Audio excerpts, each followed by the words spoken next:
एक शंकु के आधार की त्रिज्या 3.5 सेमी तथा ऊंचाई 12 सेमी है। शंकु का आयतन एवं वक्रपृष्ठ ज्ञात कीजिए। तो आयतन तो मान लीजिए हमारे पास h है और r है, निकल जाएगा। वक्रपृष्ठ के लिए l की जरूरत पड़ेगी। तो l की जरूरत पड़ने के लिए हमें निकालना पड़ेगा।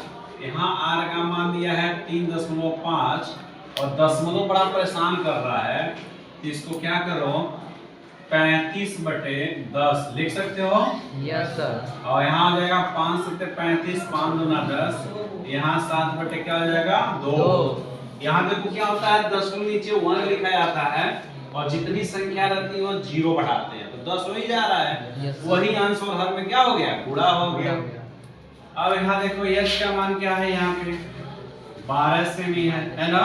Yes sir. अब तिरछी ऊंचाई निकालना, निकाल लो। l स्क्वायर बराबर होता है h square plus r square.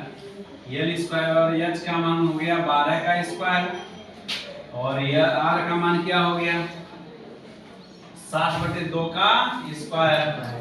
अब यहाँ l स्क्वायर हो गया 12 × 144 हो गया। क्लियर हो गया। Yes sir. 144, 7 सत्ते 49, 2 दूना 4। अब देखो यहाँ पे 5 सत्ते 35, 5 दूना 10 से काटे हो ना। Yes sir. अब यहाँ l स्क्वायर बराबर हो गया 4 चौका 16, 4 चौका 16, 1 17, 4 एकम 4 1 5, 49 जोड़ेंगे बटे लिखेंगे 4, ये हो जाएगा 625/4। वर्गमूल निकालोगे तो 25 हो गया, बटे क्या हो जाएगा 2।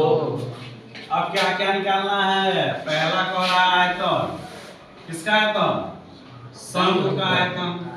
शंकु का आयतन ये होता है 1/3 पाई r स्क्वायर h, 1/3 पाई हो गया। r का मान बता दो तो, r का मान निकाल दो तो 7/2 गुणे 7/2 और गुणे h का मान कितना है 12। यहाँ देखो 3 चौका 12, 4 से 4 ये कैंसिल हो गया, 7 सत्ते 49 पाई घन सेमी। ये आपका आयतन निकल गया। अब इसके बाद क्या बचा है दूसरा, वक्रपृष्ठ। क्या बचा है, वक्रपृष्ठ। वक्रपृष्ठ का फार्मूला होता है पाई r l। पाई हो गया, r का मान अभी तुरंत रखे हो गया 7/2। l का मान क्या निकाले हो 25/2। अब देखो 2 दूना 4, 7 × 35 को 5, 3 7 दूना 14, 3 कितना होता है 17 पाई वर्ग सेमी। यही मेरा क्या हो जाएगा n स्क्वायर। एक बार चेक कर लो, 7 × 35 को 5, 3 7 दूना 14, 3 17, 2 दूना 4 पाई हो गया वर्ग सेमी। ये वक्रपृष्ठ है तो वर्ग सेमी लिखोगे, घन ये आयतन है तो घन सेमी।